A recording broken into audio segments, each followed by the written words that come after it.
C'est une année où ça fuse de projets, ils sont au contact de tout ce qui va arriver sur le marché demain, il y a des idées de partout, une idée en amène une autre. On veut sentir cette fibre entrepreneuriale, cette envie de se dépasser, cette envie d'aller plus loin. Donc ça, c'est vraiment ce qu'on cherche quand on recrute des candidats.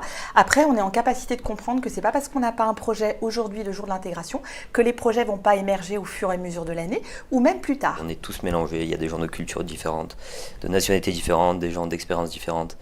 Et je trouve ça génial. En général, 50% école supérieure de commerce et puis 50 autres %, pas mal de personnes qui viennent chercher un double diplôme, donc notamment des ingénieurs, des personnes qui sont en reconversion, et puis je vous dis, kinés, urbanistes, pharmaciens, enfin voilà, on a vraiment des profils d'horizons très différents. Il y a peu de cours sur l'année, puisque ce que je disais c'est 20%, donc c'est quand même la majorité du temps ils sont en mission. J'ai fait mon stage bras droit du coup dans une start-up qui fait de l'intelligence artificielle. J'étais tout le temps très proche des deux fondateurs de cette start-up et donc on parlait stratégie, on parlait investissement, on parlait levée de fonds. L'objectif c'est d'être proche du centre de décision, donc voilà, pour garder cette vision à 360 dont on a parlé tout à l'heure, donc plus vous êtes proche du centre de décision, plus vous allez avoir cette vision globale. On est vraiment beaucoup en lien avec toutes les entreprises du terreau local et notamment beaucoup de start-up très techno, parce que c'est très orienté techno Grenoble. Je trouve que c'est exceptionnel, pourquoi ? Parce qu'on nous parle beaucoup d'entrepreneuriat,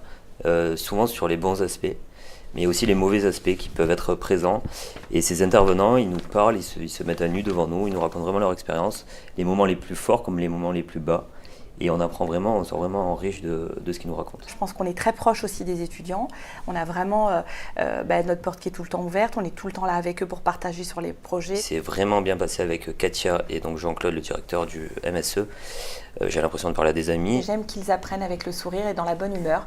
Et voilà, donc on fait sous forme de jeu. On leur propose plein de dispositifs créatifs, etc. Donc voilà, donc je pense que c'est plutôt ludique la façon d'aborder les choses.